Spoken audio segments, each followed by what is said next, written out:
Hi friends, মই কিশোৰী নন্দন ডেকা ওৰফে নীলিম কিশোৰ আপোনালোকৰ মাজত আজি এটি ঐতিহ্যমণ্ডিত খটৰা সত্ৰৰ ঐতিহ্যৰ বিষয়ে আমি দেখুৱাম আপোনালোকক। এয়া হৈছে আমাৰ ঐতিহ্যমণ্ডিত খটৰা সত্ৰৰ গুৰুআসন। চাৰিওফালৰ পৰিৱেশটো এবাৰ দেখাবলৈ চেষ্টা কৰিছোঁ। বাহিৰত শ্ৰীমন্ত শংকৰ এখন অনুষ্ঠান চলি আছে, গুৰু জয়ন্তী অনুষ্ঠান। তাত আমাৰ বাপসকল আইসকল ব্যস্ত হৈ আছে। আমি এতিয়া আহিছোঁ খটৰা সত্ৰৰ ভিতৰলৈ।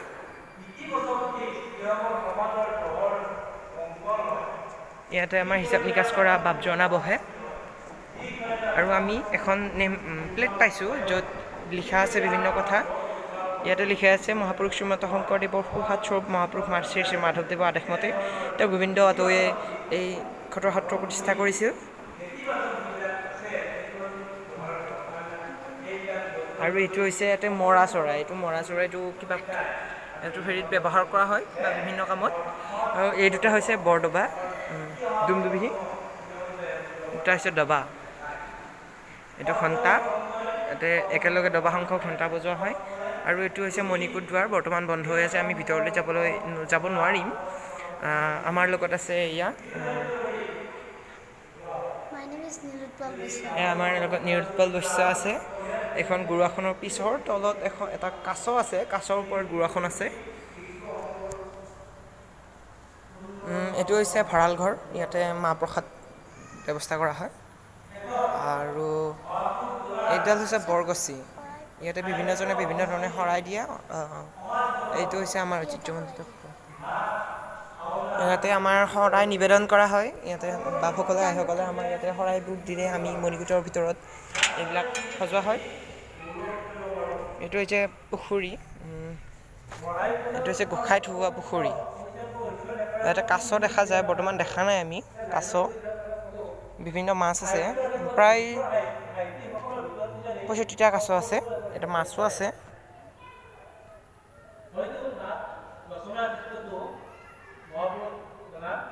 বহুত ডাঙৰ ডাঙৰ মাছ আছে।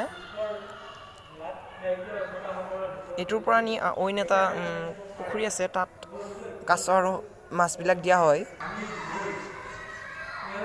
এয়া হৈছে আমাৰ ঐতিহ্যমণ্ডিত খটৰা সত্ৰৰ গোসাঁই ধোৱা পুখুৰী। আমি আহিছোঁ মণিকূটৰ পিছফালে বেক চাইডত। আমি দেখিবলৈ পাইছোঁ এখন সুন্দৰ ফিল্ড, ইয়াতে বিভিন্ন ধৰণৰ বাণিজ্য মেলা বহে। তাৰ পাছতো অন্য এখন ফিল্ড আছে, পিছফালে আছে। সেইখন আমি পিছত দেখুৱাম আপোনালোকক। এয়া আমি দেখি আছোঁ আপোনালোকক। এয়া আমাৰ কি সুন্দৰ পৰিৱেশ।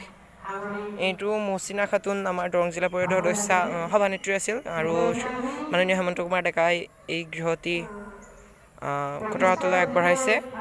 প্ৰায় 1,25,00,000 টকাৰ এইটো গৃহ। আমি পুনৰ ভিতৰলৈ যাবলৈ চেষ্টা কৰিম, আপোনালোকক দেখুৱাম।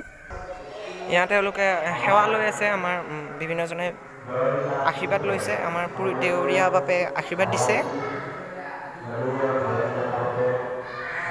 গুৰুআসনত তেওঁলোকে সেৱা লৈছে। এইটো হৈছে দান পাত্ৰ, ইয়াতে পইচা পাতিবিলাক দিয়া হয়। কৃষ্ণ, এয়া হৈছে আমাৰ মণিকূটৰ সন্মুখত থকা গুৰুআসন।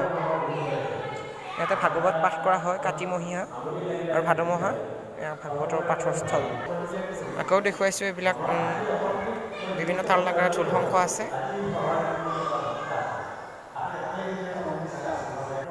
আমি দেখুৱাবলৈ গৈ আছোঁ এটি মৰা চৰাই। ঐতিহ্যমণ্ডিত খটৰা সত্ৰৰ এয়া হৈছে মৰা চৰাই, দুটা আছে। এটা অকণমান দূৰত গৈছে, আমাৰ চাই আছে দৰ্শনাৰ্থীয়ে। এইটো আচলতে হাঁহৰ পৰা পোৱালি জগোৱা হৈছে। মৰাৰ কণীত উমনি দিয়া হৈছে হাঁহ। ইয়াতে আমাৰ চৰকাৰীভাৱে CCTV কেমেৰা লগোৱাই আছে। পাছতি মহোৎসৱলৈ বিভিন্ন ধৰণৰ যাতে সমস্যাৰ পৰা দূৰত থাকিবৰ কাৰণে CCTV কেমেৰা লগোৱা হয়। আমি আহিছোঁ এতিয়া গোবিন্দ এটা নামঘৰলৈ আমি আহি আছোঁ। ইয়াতে সুন্দৰভাৱে টাইলছ লগোৱা হৈছে, বৰ সুন্দৰ পৰিৱেশৰ সৃষ্টি কৰিছে অহবা। আৰু এইটো হৈছে দধিমথনৰ ঘৰ, ইয়াতে দধিমথন কৰা হয়।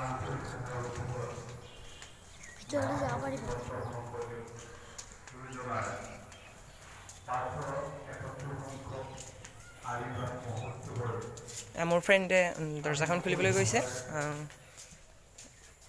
এইটো হৈছে আমাৰ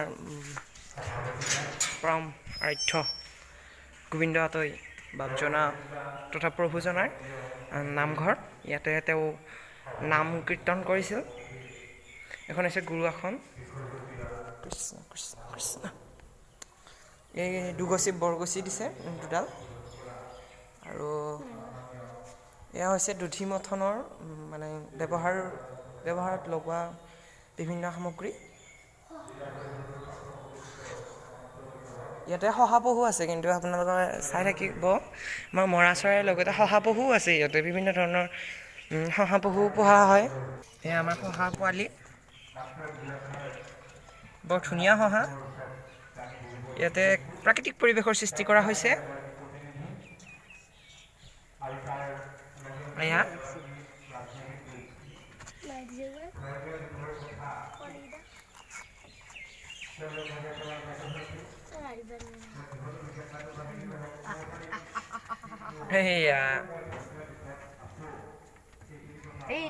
হৈছে আমাৰ শহাৰ পোৱালি খাদ্য খাই আছে আমি আহিছোঁ এতিয়া আপোনালোকক দেখুৱাবলৈ এইটো আমাৰ গোবিন্দ আতৈ নামঘৰটো আপোনালোকক দেখুৱালোঁ আৰু শহাপহু দেখুৱালোঁ ভিতৰলৈ যোৱা মানা আছে মণিকূটৰ ভিতৰলৈ যাব নোৱাৰি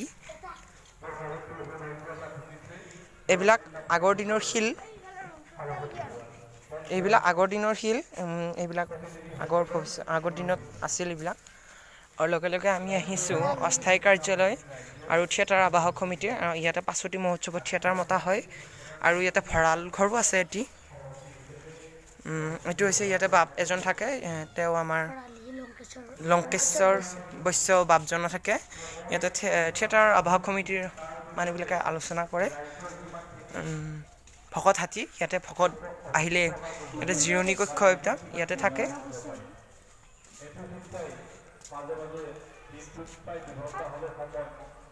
এই ঘৰটি আগবঢ়াইছিল আমাৰ দৰং জিলা পৰিষদৰ উপায়ুক্ত মাননীয় M.S. মণিবন্নম দেৱে 4 মে 2014 তাৰিখে লগে লগে আমি আহিছোঁ গোবিন্দ আতৈৰ এটি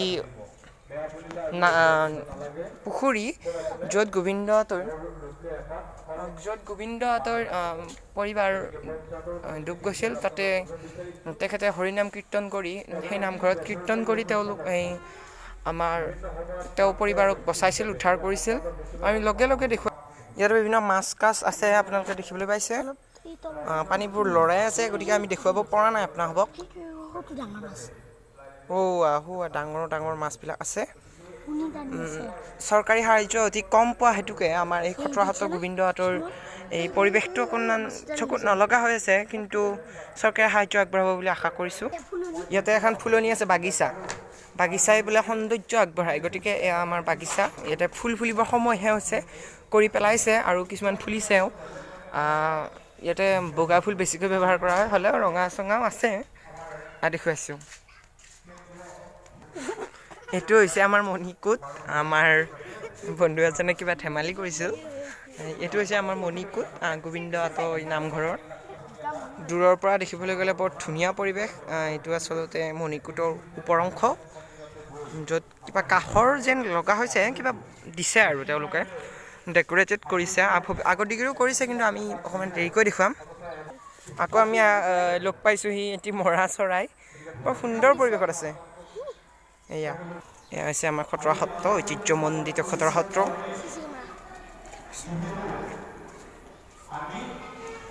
ভিতৰত বহু বাহিৰৰ পৰা দৰ্শনাৰ্থী আহে ইয়াতে আমাৰ দেখিবলৈ পাইছোঁ এইটো বৰ সুন্দৰ পৰিৱেশ হৈ আছে আৰু আমি দেখুৱাবলৈ ওলাইছোঁ আমাৰ মণিকূটৰ প্ৰৱেশদ্বাৰত মূল দুৱাৰত আছোঁহি এয়া চাব আপোনালোকে এয়া হৈছে আমাৰ মাননীয় জয়নাথ শৰ্মাদেৱে আগবঢ়োৱা এটি মণিকূটৰ মূল দুৱাৰ প্ৰৱেশদ্বাৰ এয়া হৈছে বাহিৰৰ দৃশ্য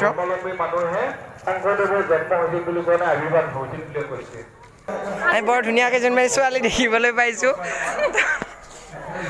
এয়া শ্ৰীমন্ত শংকৰদেৱ সংঘৰ লাজ কৰিছে আমি ধন্যবাদ জনাইছোঁ ভিডিঅ'টো ইউটিউব চেনেলটো ছাবস্ক্ৰাইব কৰি থাকে লাইক কৰি থাকে আৰু বেল আইকনটো দবাই দিব দেই আমি নতুনকৈ আকৌ এটি ভিডিঅ' পঠাম ধন্যবাদ